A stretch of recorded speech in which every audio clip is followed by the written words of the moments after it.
Pelajaran Sekolah Sabat, Selasa 25 Maret 2025, pelajaran ke-13, dengan judul Hukum dan Kasih Karunia. Sebagaimana telah kita lihat, hukum dan kasih karunia tidak bertentangan satu sama lain. Sebaliknya, keduanya menjalankan fungsi yang berbeda-beda sesuai dengan kasih dan keadilan Allah. Perbedaan yang tajam antara hukum dan kasih karunia akan membingungkan bangsa Israel kuno yang melihat pemberian hukum oleh Allah itu sendiri sebagai sebuah pertunjukan besar dari kasih karunia Allah. Meskipun ala-ala bangsa-bangsa di sekitarnya berubah-ubah dan sama sekali tidak dapat diprediksi, membuat manusia tidak tahu apa yang diinginkan oleh ala-ala itu dan apa yang menyenangkan mereka, Allah dalam kitab suci dengan jelas memberi petunjuk kepada umatnya tentang apa yang menyenangkannya. Dan apa yang menyenangkannya adalah demi kebaikan seluruh umatnya, baik secara individu maupun bersama-sama. Namun, hukum tidak bisa menyelamatkan kita dari dosa atau mengubah hati manusia. Karena keberdosaan bawaan kita, kita memerlukan transplantasi hati rohani. Bacalah Yeremia 31 ayat 31 sampai 34. Apakah yang diajarkan di sini mengenai janji Allah untuk memberi kita hati yang baru? Bandingkan dengan perkataan Kristus kepada Nikodemus dalam Yohanes 3 ayat 1 sampai 21 tentang kelahiran baru. Saya baca dalam Yeremia 31 ayat 31 sampai 34. Sesungguhnya akan datang waktunya, demikianlah firman Tuhan. Aku akan mengadakan perjanjian baru dengan kaum Israel dan kaum Yehuda, bukan seperti perjanjian yang telah kuadakan dengan nenek moyang mereka pada waktu aku memegang tangan mereka untuk membawa mereka keluar dari tanah Mesir. Perjanjianku itu telah mereka ingkari, meskipun aku menjadi Tuhan yang berkuasa atas mereka. Demikianlah firman Tuhan. Tetapi beginilah perjanjian yang kuadakan dengan kaum Israel sesudah waktu itu. Demikianlah firman Tuhan. Aku akan menaruh Tauratku dalam batin mereka dan menuliskannya dalam hati mereka. Maka aku akan menjadi Allah mereka dan mereka akan menjadi umatku. Dan tidak usah lagi orang mengajar sesamanya atau mengajar saudaranya dengan mengatakan, "Kenalah Tuhan." Sebab mereka semua, besar kecil, akan mengenal aku. Demikianlah firman Tuhan. Sebab aku akan mengampuni kesalahan mereka dan tidak lagi mengingat dosa mereka. Kita baca dari Yohanes 3 ayat 1 sampai 21.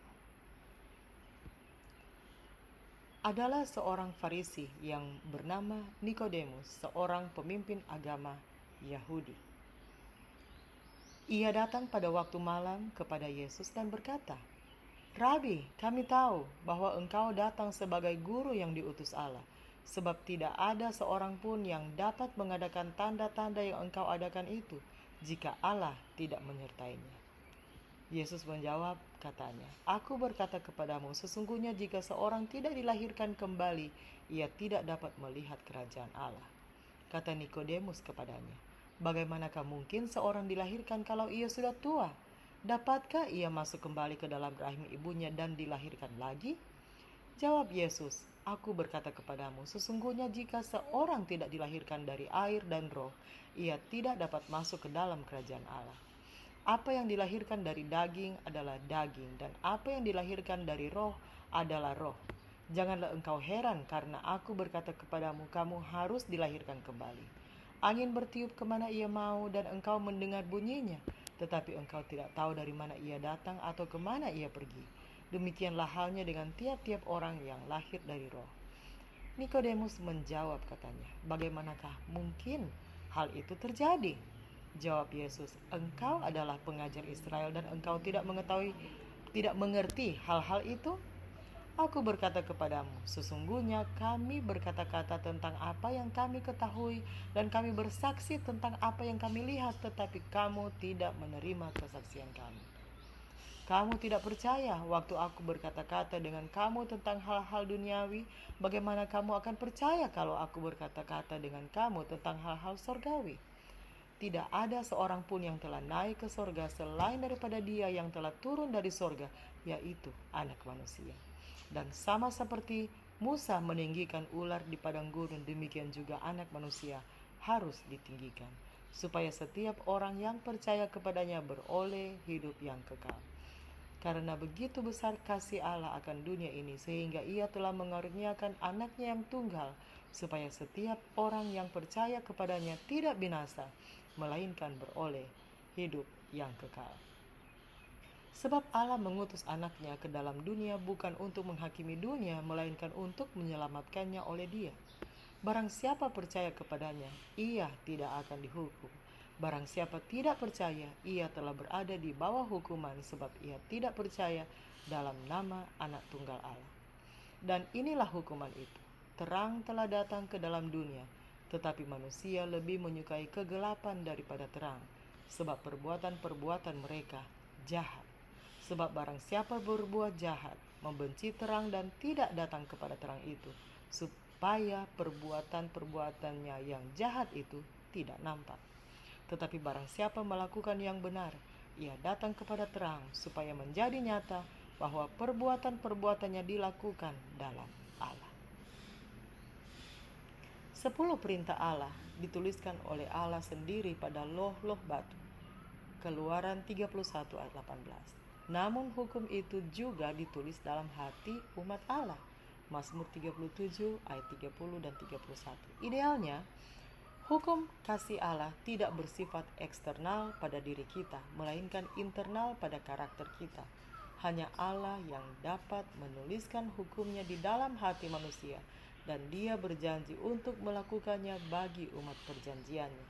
Lihat Ibrani 8 ayat 10. Kita tidak dapat menyelamatkan diri kita sendiri dengan menaati hukum. Sebaliknya, karena kasih karunia kita diselamatkan melalui iman, bukan dari diri kita sendiri, tetapi sebagai pemberian Allah.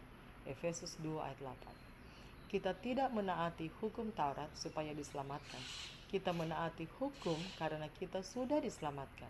Kita tidak menaati hukum agar kita dikasihi, tetapi karena kita sudah dikasihi, dan karena itu kita rindu untuk mengasihi Allah dan sesama. Lihat Yohanes 14 ayat 15. Pada saat yang sama, hukum Taurat menunjukkan kepada kita dosa kita. Yakobus 1 ayat 22-25, Roma 3 ayat 20, dan Roma 7 ayat 7 menunjukkan kepada kita kebutuhan kita akan seorang penebus. Galati 3 ayat 22-24 membimbing kita dalam cara hidup yang terbaik dan menyingkapkan karakter kasih Allah. Apakah harapan Anda dalam penghakiman? Apakah ketaatan dan kesetiaan Anda terhadap hukum, ataukah kebenaran Kristus yang melindungi Anda? Apakah jawaban Anda mengenai fungsi hukum Allah, mengenai apakah yang dapat atau tidak dapat dilakukannya? Demikianlah pelajaran Sekolah Sabat Selasa 25 Maret 2025, pelajaran 13. Kita akan bertemu lagi di bacaan pelajaran Sekolah Sabat hari berikutnya. Tuhan memberkati.